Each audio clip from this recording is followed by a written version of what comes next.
Global multinational energy company, Shell is on a mission to minimize the use of ever-shrinking resources at our disposal.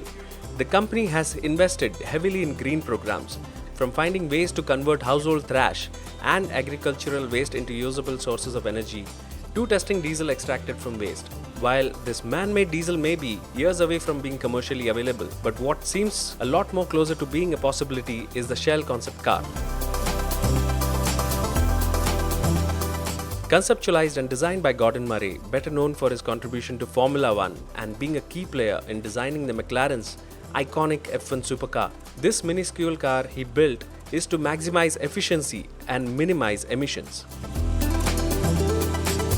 This car is powered by a small 660cc 3-cylinder petrol engine sourced from a Mitsubishi. A team of 8 engineers from Gordon Murray's team spent 800 hours to optimize this engine to achieve the aforementioned goals. Being the technology partner, Shell came up with a bespoke motor oil with a grade of 0W12, which is the thinnest lubricant ever made by the company. This alone has helped the car achieve an extra 5% more economy. We did have a go in the science project on wheels, but unfortunately the drive ended as soon as it began. Sorry, no exhaustive report here.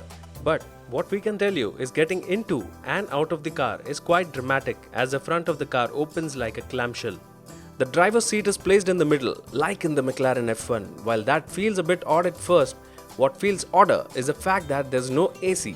Kevin Doyle, the chief engineer who worked on this car extensively, said it's quite cold in the UK and mostly raining, so they didn't fit an air conditioner.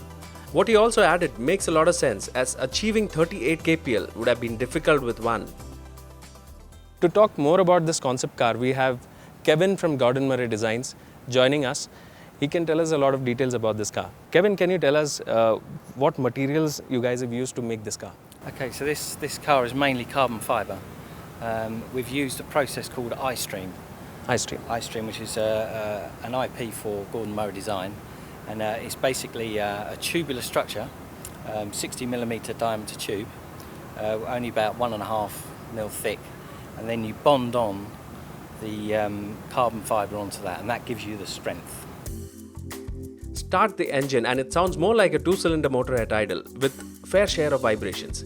As we started moving, the car felt jerky at slow speeds. Kevin quickly replied, "That's the automated manual transmission sourced from the smart car, which has developed a small problem." Nevertheless, we didn't get a chance to extensively test this car, but Kevin Doyle has tested this car extensively at the Millbrook Proving Grounds, and you'd be surprised to learn that apart from returning a very green 38 kpl, this car can do 156 kph and reach the 100 kph mark in 15.8 seconds. However, I'm convinced that it is the high efficiency that will stick to most minds like hot oil.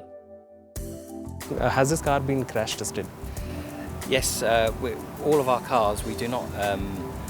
We could make it a quadricycle, but for this particular car, T25, it has been front crash tested, rear crash tested, and side impacted. But this for the Shell car, it's just that it's part of that family. Well, though still very much a concept, Gordon Murray and Shell's idea of a green car seems tailor-made for India. Maximum efficiency, minimum emission is, after all, the need of the hour.